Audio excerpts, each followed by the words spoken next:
play. And another foul on board.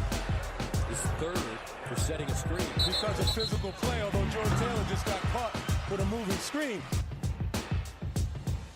Pick and roll. And a foul. Offensive foul coming up. Ken Valentine standing right there. Izzo dying for a moving screen.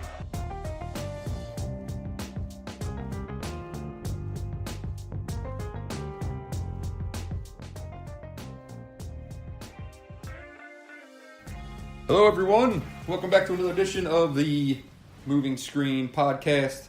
I'm Brendan Quinn of The Athletic here in Des Moines, Iowa, with Dylan Burkhardt of umhoops.com.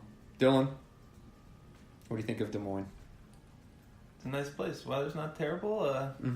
Came out, there was a good crowd at the games yesterday, I would say. Sunny but windy. Sunny but windy. Out here on the plains. I'll take it. Yeah. There are worse places to be. Wichita. Oh, jeez. We are not in Wichita, and for that we are thankful. And kind of an eventful day of basketball. I don't know how'd you rate the first day of the tournament yesterday? Game-wise? Yeah. 6. Yeah, not great. Out of 10, maybe, and that's only because it was the NCAA Tournament, and it was the first day, and there was some buzz. But there was no... No. Did the net ruin the NCAA Tournament? Probably. Too accurately seeded? Yeah, right. There was only one lower seed favored? Do you see that? I believe so. Which should be the case, but that's usually not. It's usually not because the seeding process was using RPI as its kind of foundation. Right. Now we're seeding the teams based on how good they probably actually are, which maybe makes for a more boring NCAA tournament. Right. We'll have to see. It could be a more eventful day today, but I don't really know. Because I wasn't out on the court for the Nevada-Florida game. Were you out there? Yeah. Was it good in there? Was it cooking back and forth? Yeah, it was more like a traditional NCAA tournament game where you have the one group, like the two groups of fans, right? Right. Kind of diagonal across. And we're very on brand right now with the sirens outside. More sirens. Des Moines shook it. 9:30 a.m. on a Friday. My goodness. Yeah, and the Minnesota-Florida game. Minnesota had a decent crowd there, and it was some back and forth action, but it was also a very poorly played game in some ways. But obviously, no one listening to this podcast cares about any of that. We're going to start today with Michigan State. Not a great showing yesterday. We know all the stuff about the Tom Izzo storyline that's swirling around all of this. We will touch on that in a little bit, but we're actually going to talk hoops here first. They played poorly. I thought they were really tight. Some guys said, Tom said they weren't. He's like, they weren't nervous. They were just fatigued. I'm like, that team... I mean, they were playing not to lose, I thought. Everyone except Cassius Winston. I thought Winston was the loosest guy, and thank God for them because he scored 26, and that was ultimately the difference, that and McQuaid's dagger with 3:10 left. So, do you think... I want to start with the starters playing 97 of 100 minutes in the second half. And there's, if this is what they're going to do in tournament games, where if guys aren't making shots and you're not playing anyone else, is that cause for worry for you? I don't think so. I think it's underrated how much longer a NCAA tournament game takes. The media timeouts are longer. The halftime is longer. It's true. 20-minute halftime. It feels like a grind, or not a grind, but just it takes a long time when you're used to sitting through a normal basketball game. And I think that a lot of coaches go with the shorter bench in the NCAA tournament, and Michigan State, they have all the reason to, considering the guys that played in the first half didn't really do anything productive when they were on the court. So I don't look at it as a big concern. I mean, Cassius Winston should play 40 minutes in every NCAA tournament game. It's just kind of a fact. Matt McQuaid is going to be the same deal. I mean, I guess maybe you worry about them running out of gas, but I don't see that affecting them tomorrow against the Minnesota team that plays basically 5 guys the whole game. I don't think they've got a bench point in like 3 games. Right. Well, what did you think of Michigan State showing yesterday against Bradley? I think it was kind of a classic NCAA Tournament scare game, right? Mm-hmm. Bradley comes out, nothing to lose, playing hot. They just won their Missouri Valley tournament, just feeling themselves, and they hit a bunch of early threes, a few crazy shots, and all of a sudden, those demons creep up into Michigan State's head, right? Are we really doing this again? Is this, like, oh my God, 6 is this of 9 happening? on threes. Totally. And they, like, you know all the narratives, and everyone on the court knew all the narratives too. Yeah. And I think that starts to play with you a little bit, but Michigan State's also just a lot better than Bradley was. Bradley was not a good team. They had a good plan. They had a good plan, but if Kenny hits 3 of 7 threes, that game might be a blowout by halftime. Right. So that is really kind of where it stands out to me. Like, they still score 1.13 points per possession, and Bradley just ran out of gas and could not score against. All right. Sorry about that. Little technical glitch. Dylan, continue your point. We blame the Brendan Quinn audio production No. staff here for this one. So what we see every time with Michigan State down the stretch is that eventually their defense finds a way to just grind out the game down the stretch, right? It's the same narrative in almost every Michigan State win. And it's a pretty good luxury to fall back on. So, Kenny Goins. We were talking about this at the bar last night, weren't we? We were. Yeah. You have some harsh theories here. I have concerns here that he was shooting so far ahead of all logic and reason. The numbers, to believe that he was going to be able to continue at a 45% clip would have been pretty foolhardy. And he goes 1 for 10 from the field yesterday, 0 for 7 on threes. 0 for 4 on threes against Michigan, too. 0 for 4 on threes against Michigan, too. And if I'm Michigan State, I get a little bit worried that he's going back to that. You know, the numbers they're always going to average out, you know, right? 99% of the time. And if this is going to be the down tick that kind of gets him back to the mean or whatever, you're the numbers guy. Is that the right word? Regression toward the mean. There you go. Thank you. I do the words, man. That, you know, the offense looks a lot different without an extra option on the perimeter and without the shots that he takes off of those ball screens and how teams have to defend them. Like, they need another weapon, right? He needs to score because they just don't have option. They play 5 guys. So here are 2 and things. one of them is Aaron Henry, who is limited offensively. So Well, 6 guys. To what 5.5, extent are you we'll saying, count Ward. What extent are you saying that he's lost his shot? Like, is he just going to go 0 for the NCAA tournament? If he just starts making a couple, you're fine. Yeah, I'm like, and if he makes the first 2 in the next game, then I'm like, okay, you know. But if it's in his head and he starts aiming shots, this is what happens. So, like, Kenny he will end his career. He's a 35% shooter for his career, and 50 that's of his 54 threes of this year. That number's completely boosted by the last 5 weeks. Like, what is real when it comes to his shooting is a hard thing to put your finger on. Pretend you're an opposing coach and you're game planning Michigan State right now. I'm defending Kenny's threes. Yes. Yeah, and you're still defending those Totally. shots because you see that 3 games ago he was on a streak where he had at least 2 in 5 straight games, 6 straight games. 100%. So it's not changing their offense yet. It's just changing the result of their offense. Mm-hmm. So But, that's a key point. Like, John Teskey's still shooting threes, even though you don't really know if it's gonna die on the back of the rim or go right in. I'm saying when they've played their best ball though down the stretch, pretty much other than the Michigan win when he wasn't a factor offensively, it's a lot of it's been because of how great he's been. You're gonna need him to hit some of those shots. Right. And he was an all-league caliber player over the second half of the conference schedule. And I think he still gives you a lot, even if he's not making those shots. Totally. I mean, I'm not saying you sit him. I'm just saying that, like, man, this is something that, you know, if the bad day comes and the loss comes earlier, then, right, like I think the goal for Michigan State is to get to Duke and see what happens, right? That's the goal. Mm-hmm. I'm saying if that doesn't happen, like, I could see this being something that we're talking about the next day. Yeah, if anyone has a bad shooting day, though, so I'm trying to pull takes out of a Bradley game. My Dylan. take is that we were fighting at the end of the last fact pod. that he still got up 7 threes speaks to that they have confidence in him continuing to shoot that shot, which is important to the offense kind of remaining the same. Right now, is it confidence in him taking that shot, or is it because someone has to shoot?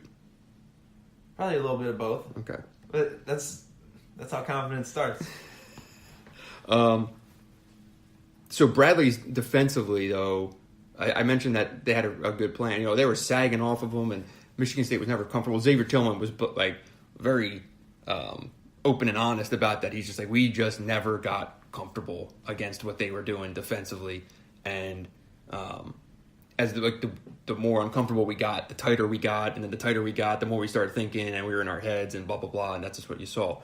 But damn, man, it is a convenience to have Cassius Winston sometime because it helps having the best point guard in the country. He's unbelievable. Yeah. And 25 of 26 free throws. Yeah, it helps that, I mean, there's been games where that did not happen. Yeah. It's a good time to make, I mean, that was really the difference if you look at the box score. Even Bradley was 12 of 18 at the line. Right. So my thought in total on Michigan State is it was good to just get through one game out here and kind of get the NCAA, just get back and get a game in. I don't think they'll play this poorly again. You know, they weren't turning the ball over.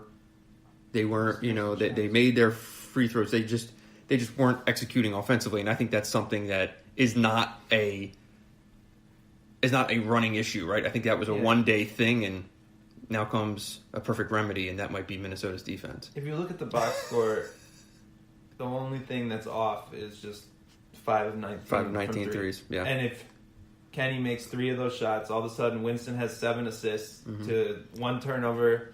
You're talking about the star of the NCAA. I mean, that's really the thing. I think really the reason it stood out was that Bradley's offense kind of hung in there more than you would expect them to, right?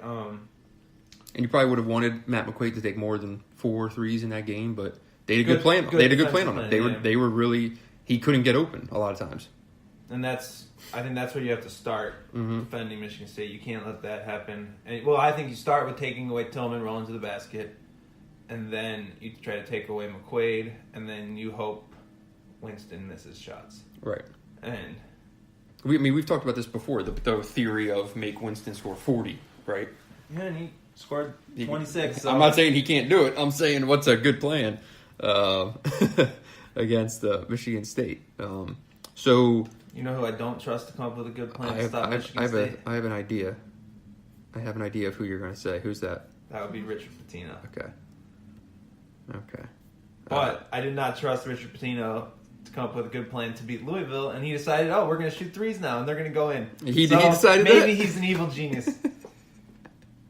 Haven't shot threes all year and just decided them in. Man, what a decision to make. Shrewd call. Putting up 86 on Louisville, which, is that the most they've given up all year? It's the most they've given up since, how did they give up 89 to Pittsburgh? Jesus. Anyway. So this game, they played once early this year. I only caught the second half of that game because I was at Michigan earlier in the day, but by the time I got there, it was already over. Michigan State jumped all over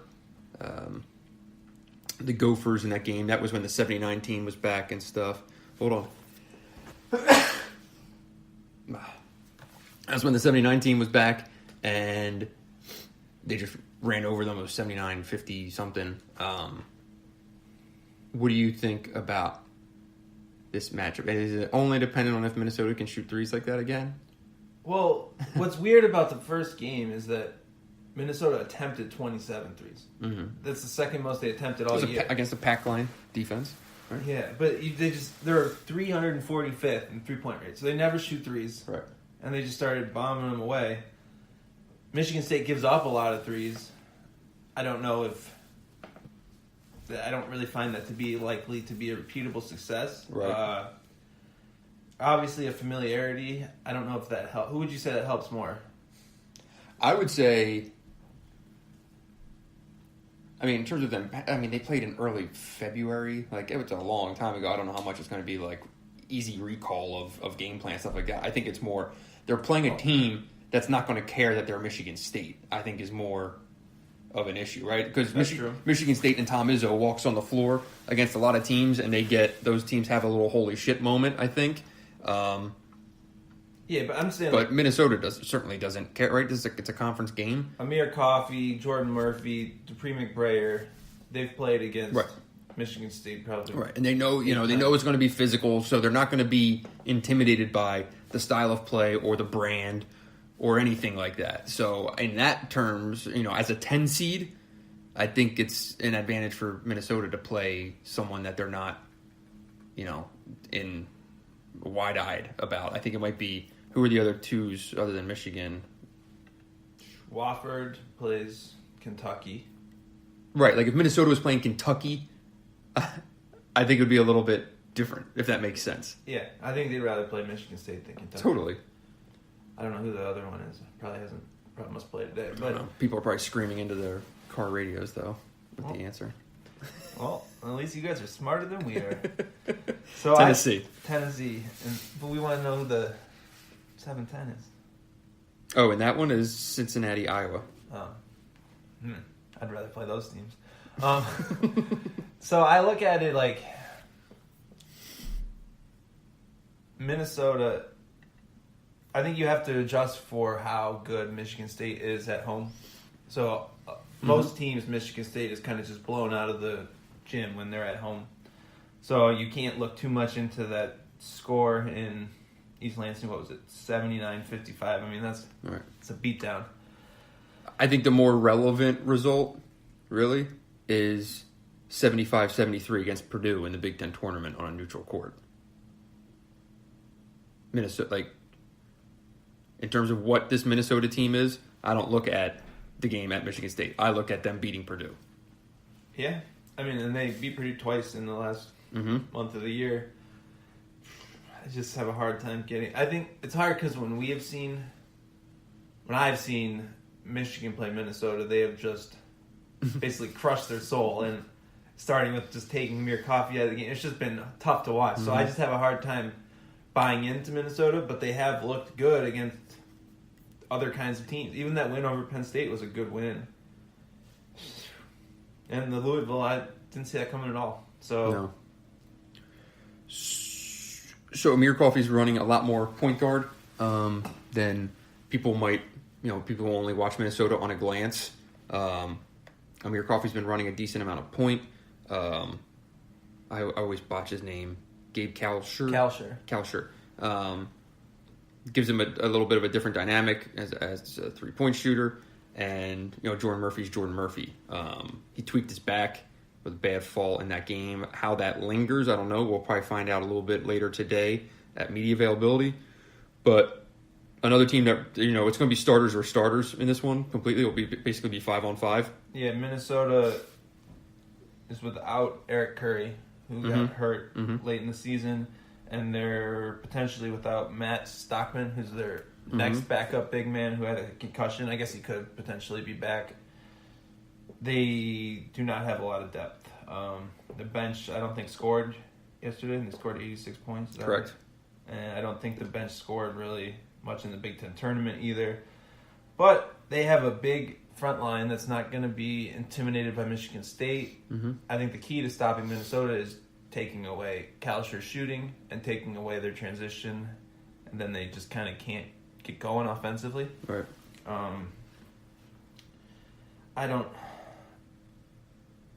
The front court matchups are interesting to me. 100%. I think that Michigan State's front court is kind of thin. Even Kenny Goins gave up a lot of buckets to the what was it, Childs, I think, on Bradley, the 6'7" kid who just kind of posted him up. He's a good defender. He's playing a lot of minutes. Could be an interesting spot for Murphy, and Michigan State has also struggled on the defensive glass at times this year. Yes. So maybe that's an area where if Minnesota can get it into the kind of game they want, they could make an impact. Yeah, the Tillman Goins versus Murphy Oturu, I think is where it starts here. Tillman finished 5 for 8. Kenny went 1 for 10 in that game. They did combine for 20 boards, but they were playing a Valley team. It's not going to be that easy in this one, and if it turns into Minnesota getting a lot of extra possessions and Michigan State having to play a lot of defense, right? I would worry if Tom Izzo was going to talk about them being fatigued against Bradley and they give up offensive boards and find themselves playing long defensive possessions, right, and grinding, that's a bad recipe. And if Minnesota hits a couple threes and gets some confidence going, right, if they're shooting a lot of threes and getting boards, I think that is in terms of a recipe for a bad team to beat a good team. Like that's one of the plausible theories I could come up with, right? Nick Ward breakout game? I don't know about a Nick Ward breakout game. Had 22 points on 9 of 14 shooting in the first game. No. I think we've talked so much about games where Nick Ward's unplayable. Mm-hmm. This is a game where I think Nick Ward could be a key. That's okay. I'll buy that take. And I don't know where he is at as a player and mentally, but right. This is a spot where all of a sudden you need him. And this is where having Nick Ward makes a difference. You're not putting in Thomas Kithier in there to try to bang around. You have an actual guy who's played well against Minnesota before and knows the drill. Mm-hmm. I think that changes the dynamic. Right. And he can actually move Jordan Murphy, right? He can move Jordan Murphy. Right. He can score over and through Jordan Murphy, and he's done it. Right. That's a good point. Minnesota's not going to put you in ball screens all the time. It would be a really interesting development if that is what happens with Nick, because he played 3 minutes in the second half yesterday, and I don't know if the broadcast cameras picked up on him, but it was, we'll call it freshman year body language on the bench. He was despondent. He looked disconnected. He wasn't standing in huddles. He looked pissed, and he looked somewhere between pissed and disinterested, right? And look, everyone knows the long-running deal with Ward and playing time and blah, blah, blah. But if he gets out there, he will be going balls to the wall. I can tell you that much, for sure.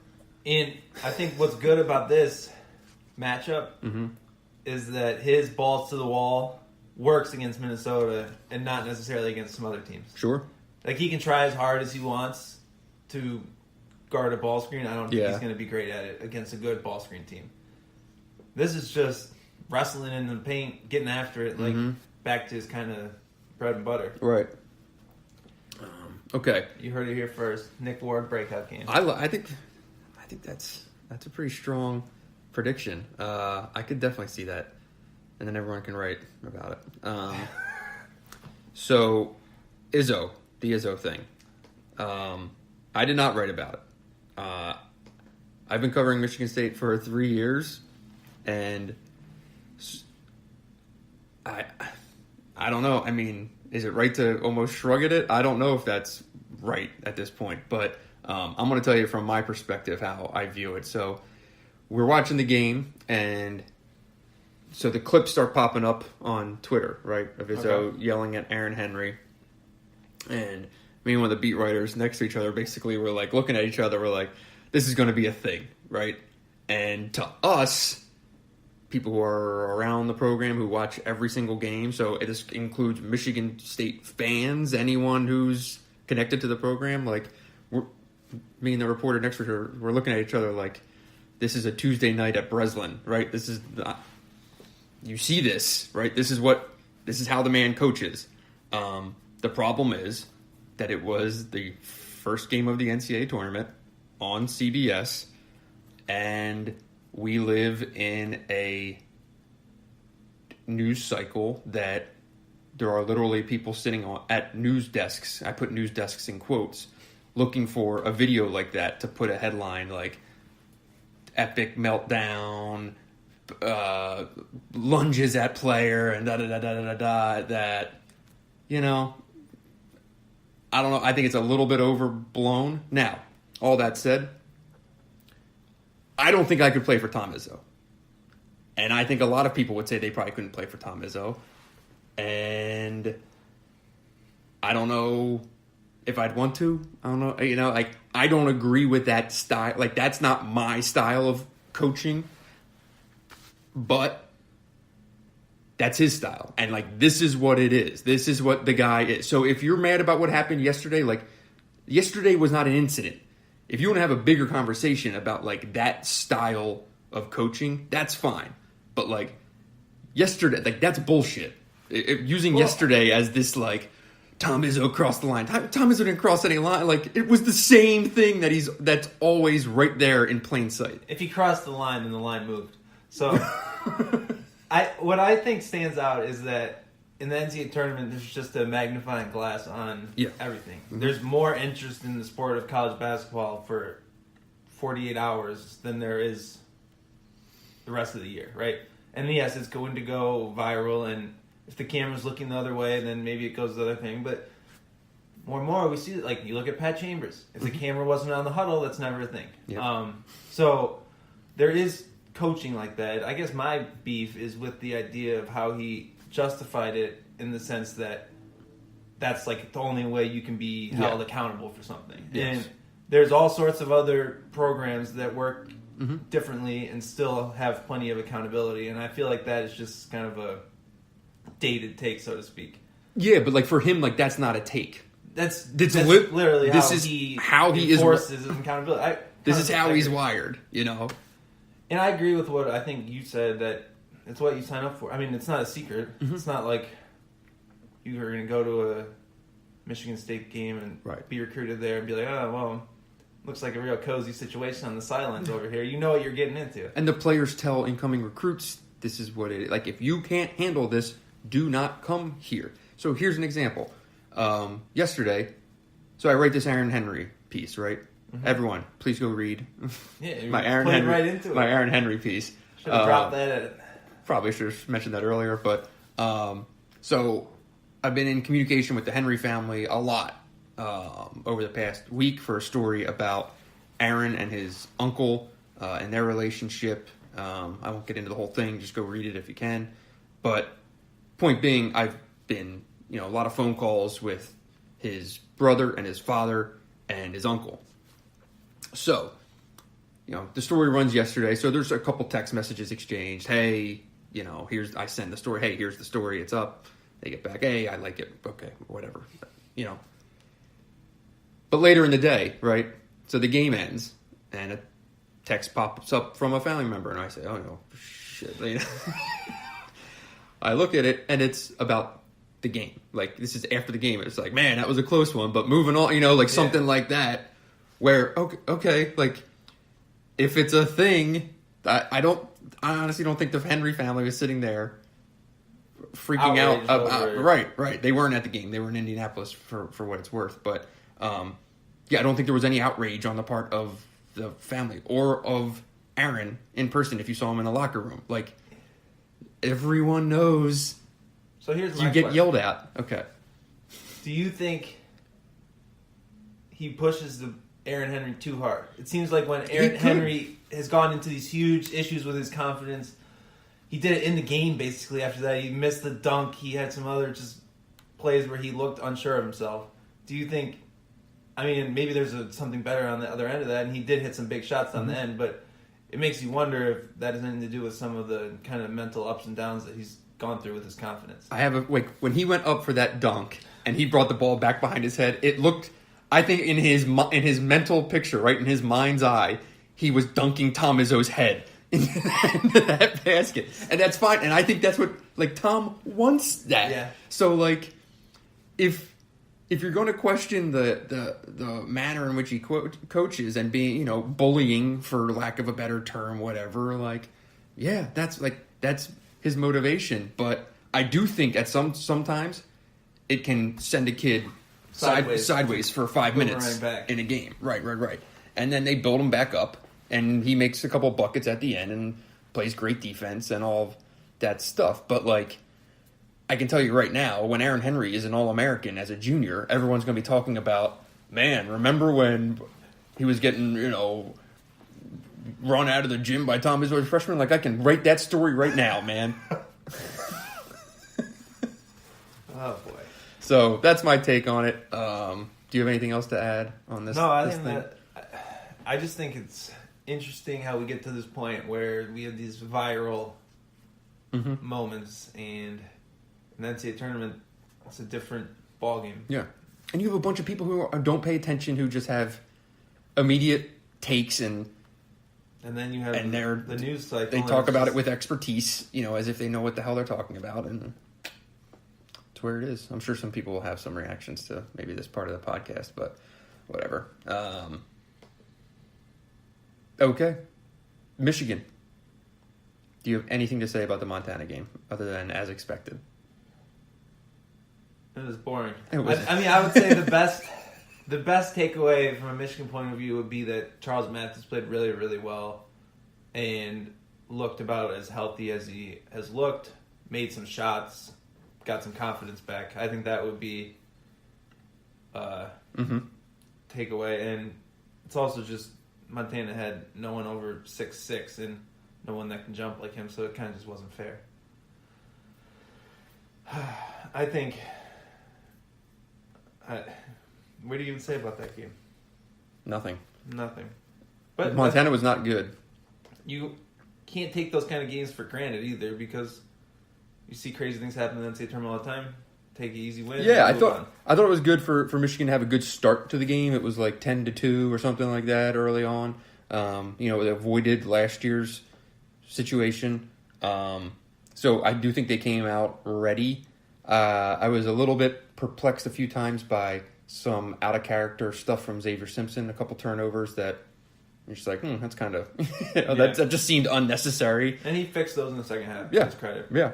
But yeah, those guys getting to see shots fall. I thought it was interesting that Poole only took 4 shots in 25 Hit minutes. a big shot, though. Hit the biggest shot of the game when they cut it to 8. The corner half. 3. Yeah.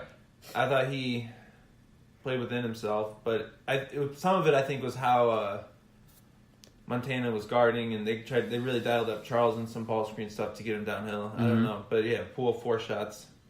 Tough to say where he is at in all this, but I think you'd rather take a 2 of 4 game than a 4 of 10 game. I agree. My biggest thing would be it was probably really good for John Teskey to see a shot fall in the in this arena in the NCAA tournament, and same thing goes for Charles Matthews. Charles Matthews looked like 2018 March or March 2018. He looked against Montana last year, right? That was what really got him started in that run. Mm-hmm. But he's also being guarded by a 6'2" guy, so you have to take it with a grain of salt. But we got to the line, they converted, scored 74 points, only making 5 threes. So I think overall, a good one to get out of the way for Michigan. But the much larger conversation is Florida, and trying to move on. I think this game's going to be a meat grinder. Can we point out that I predicted on this podcast that Florida was going to beat Nevada? Yeah, you also said Montana was going to be better than last year's version of Montana. Said they were... Okay. We'll let that slide. Can't get them all right. You did. I thought Nevada was for sure going to win, but... man, what a... That season fell off a cliff. Jesus Christ, Nevada was ranked in the top 10 a month ago and loses as a 7 seed in the first round to a bad Florida team. I don't think they beat a team in the NCAA tournament all year. Oh, wow! It's hard to get to 29 wins without one over NCAA tournament team. It's a true accomplishment in scheduling. So Florida, I saw them once in person way back in December when Michigan State went down there, and they were a offensively deficient team then. It seems like they've improved it. They improved it enough to get into the NCAA tournament.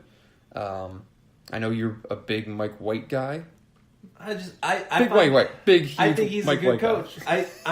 This season is really fascinating because it's all like they were a preseason top 15 team. Mm-hmm.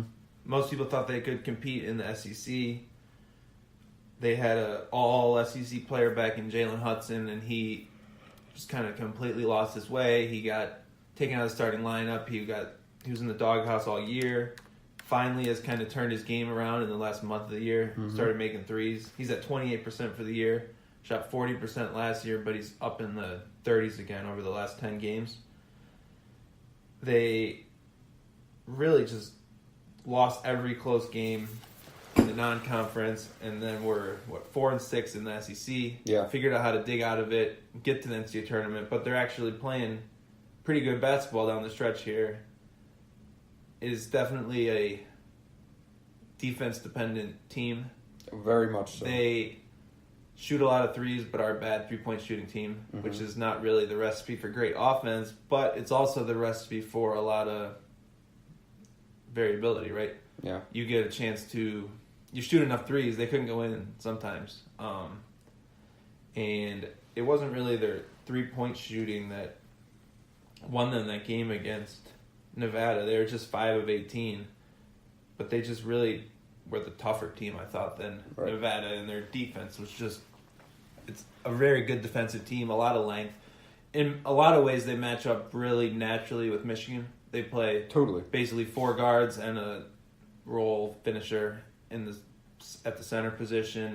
They have a big 230-pound 6'6" freshman who will match up with Iggy Brazdeikis. I mean, so both of these teams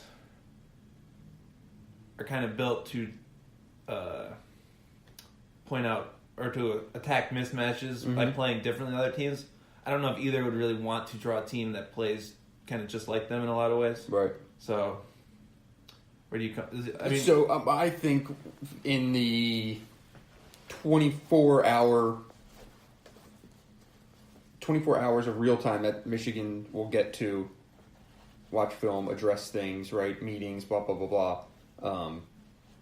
One of the biggest talking points will be that 1-2-2 stuff that Florida does that slows you down because, John Beilein has talked about a million times.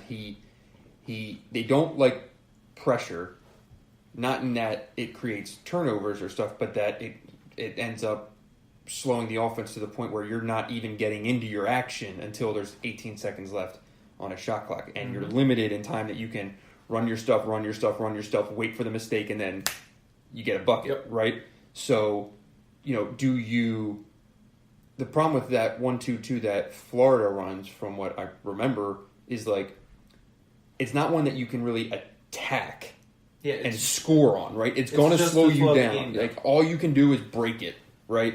So, Michigan's going to have to find, in a game that's going to be 58-54 or 61-57, something like that, Michigan's going to have to find a way to get those 5 scores, right, that change the game.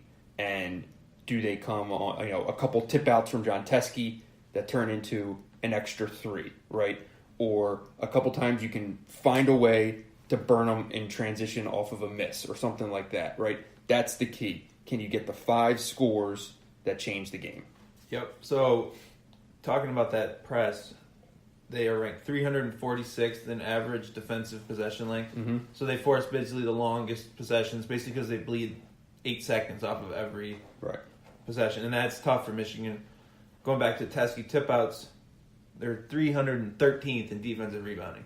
So they're a great defense, but they're not a good defensive rebounding team. Mm-hmm. That could be somewhere where Michigan tries to attack, but it's also not somewhere where Michigan ever attacks. So that's tough, right? Like, you're trying to be something you're not. Nevada killed them on the offensive glass. It still wasn't enough to win, but... So Michigan, you think they probably send a second guy I would think about sending Matthews or Brazdakis and Totally. trying to create a few extra scores because Right. you're going to need to figure out a way to create a few extra scores. Right. Florida can switch 1 through 5. They even get switched just going into their base defense based on their pressure because they go from a 1-2-2 press to man quite often, and that'll leave mismatches. I don't think they'll worry about Andrew Nemhard getting put on John Teskey or whatever just because Michigan is not really going to attack that right away. Anyhow, they do like to hedge ball screens, but they can switch them. That always is what kind of it comes down to for if Michigan can figure out a good defense. And I think it comes down to a game where Michigan needs someone to make one-on-one plays and score against tough, athletic defenders. And that's been kind of an issue for this team all year. Right. And, I mean, like, so when we talked about Michigan, when we talked about their tournament preview, right? Mm-hmm. How far they go and blah, blah. And I talked about I see them ultimately exiting this tournament on a game where there's that 8-minute offensive stretch where just nothing can go, and it's going to... Like, the issues of the season will eventually be the issue of the game, right? And, you know, this game certainly has the potential to have that stretch, and it's going to happen, right? Like, there will be a 6 to 8 minute stretch where just nothing happens for Michigan offensively, and they're going to have to find a way. Like, the defense needs to be locked in and locked down because, you know, an 8-0 run, a 10-0 run, like, can really spin this game because it's just going to be so tight and so low scoring. So, you know, we can sit here and talk about the offense all day, but, like, if Michigan's defense can just hold Florida to 52 or 50 points, right, you can still win. I would say either team that scores a point per possession will win. That's and fair. there's a good chance that neither team scores a point per possession. Right. Like, this is that's the kind of game it is, and I think there's a good chance that both teams trade 6-minute scoreless droughts, right? Like, sure. It's you can't. I would say Michigan has a better chance of putting a spurt together at some point, though. Mm-hmm. I think they have a higher when their offense works, it actually works, and I don't know if Florida can really even say that. Turnovers. Xavier Simpson had those 4 turnovers. Florida forces a bunch of turnovers. They have good length at like every spot, and that's something Michigan is really good at not turning the ball over. I think if you can avoid turnovers, you're in an all right spot. But you look at that, like Penn State used some of that kind of 3/4 court pressure and gave Michigan issues. Yes. Iowa used some. So it has been a thing for Michigan to struggle with. Good point. Florida will throw out a zone sometimes. They went 1-through-1 at a couple nice spots in the game against Nevada just to slow them down. So they really are... They're not afraid to change things up and keep you off guard, which can be tough for a Michigan offense. That its whole thing is figuring out what you're doing and how to attack it. I have a feeling that we're sitting here absolutely scaring the piss out of a lot of Michigan fans listening because it could be really seen as a really bad matchup. Do you see any chance that they just go out and just torch them?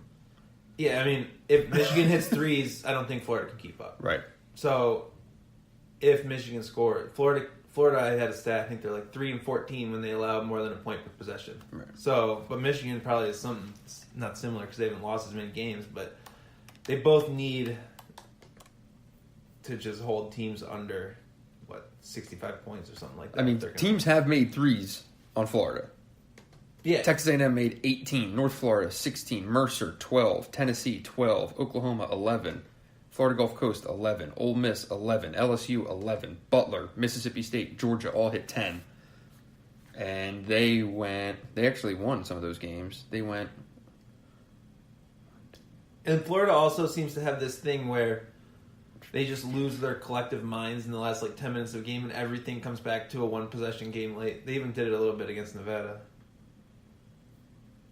Interestingly, they managed to go 8-3 in those games when those teams hit all those threes. How about that? That's interesting. So yeah, weird game. I don't think I think Michigan's a better team, but I don't think it's a great matchup. Are you sure you weren't looking at their threes? Oh, they're made threes. I'm an idiot. Is that the Quinergy Analytics over here? Quinergy Analytics. Rearing its ugly head. Okay, here's the real numbers. Can we edit that out? Probably not. No, we're leaving it in. Okay. All right, the real numbers. They've only given up more than 10 threes 3 times. I thought that seemed like it didn't make any freaking sense.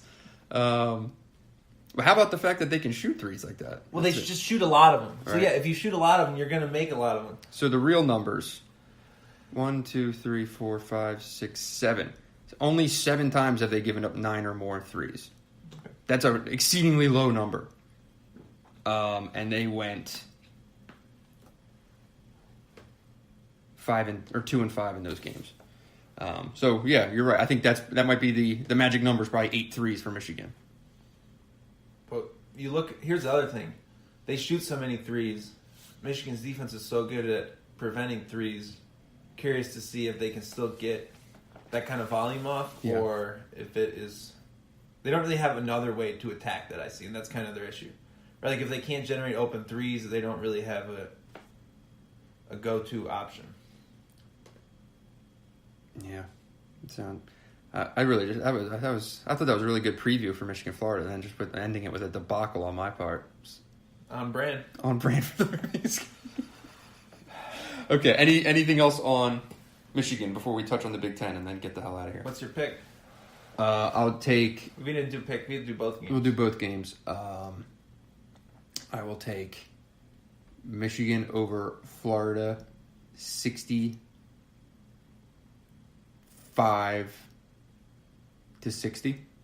Okay. I will take Michigan State over Minnesota, 82-70. Give me Michigan State to cover and win. Florida to cover, Michigan to win. What do you think the Florida line's only going to be like 7? It's 7? I thought it was going to be like 5 or 4. Well, I think the Ken Palm is 7. The Michigan State line's 10. Okay.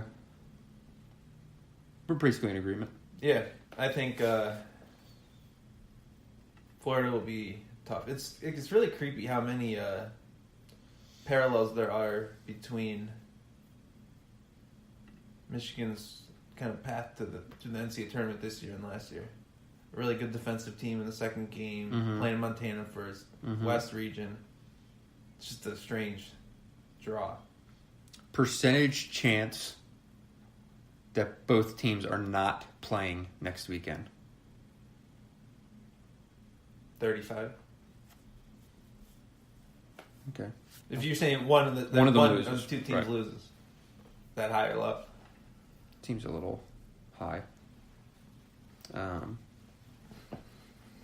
But Big Ten, man alive, right? Feels like we're in November again.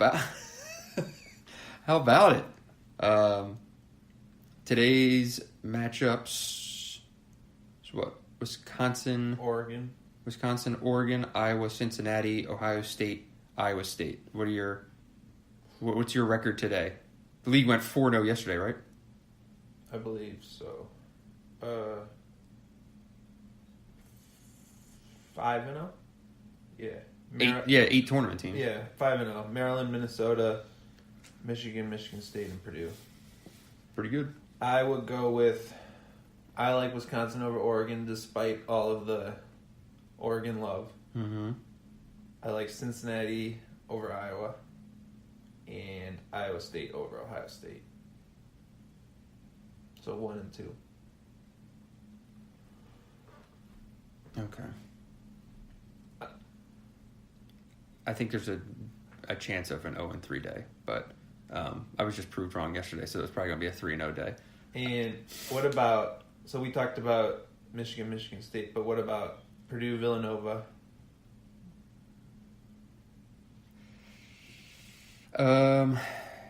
I like Purdue in this game, actually.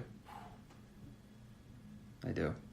Finally coming around on the Boilermakers. Yeah. Which is probably bad news for the Boilermakers. I'll take Purdue over Nova. I'll take LSU over Maryland, and Poor Minnesota just gets knocked out by the league eats its own. right. That's Right. a tough draw for those Big Ten NCAA tournament checks. Right. Because you're guaranteed a 1.6, but you're not you can't get 2. Much bigger question.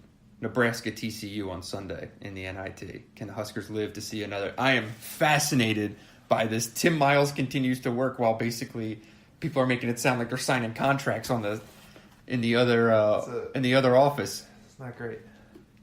It's crazy. Got to I don't sell know. some NIT tickets, man. I don't get that. I'm hoping Nebraska goes to New York. I think that would just be freaking hilarious. The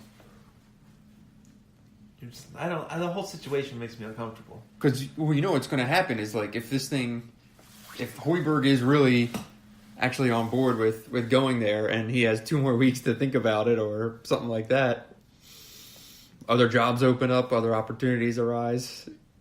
If Tim Miles can somehow coach his way into not staying, but just into ruining their plan, that would be Good enough for you. Oh, man, what a story.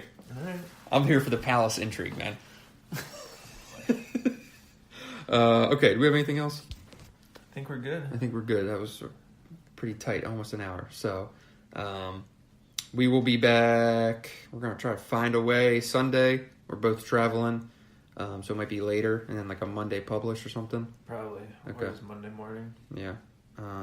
But we're on the same flight, so if we're sitting next to each other, we're just going to queue it. We're just going to queue it up right there. Everyone else gets the live show. Everyone on the plane. That's right. Get some Bloody Marys going, and we'll make it happen. All right. Awesome. Okay. Yeah. Well, we hope everyone's enjoying the tournament. Make sure you check out UM Hoops for Everything you need to know about Florida. everything. Everything. Check out The Athletic for For a big story on Aaron Henry, I have a story coming today. I'm going to write Michigan today, leading into tomorrow's game, and give a look to the story out of yesterday on Michigan State kind of playing with...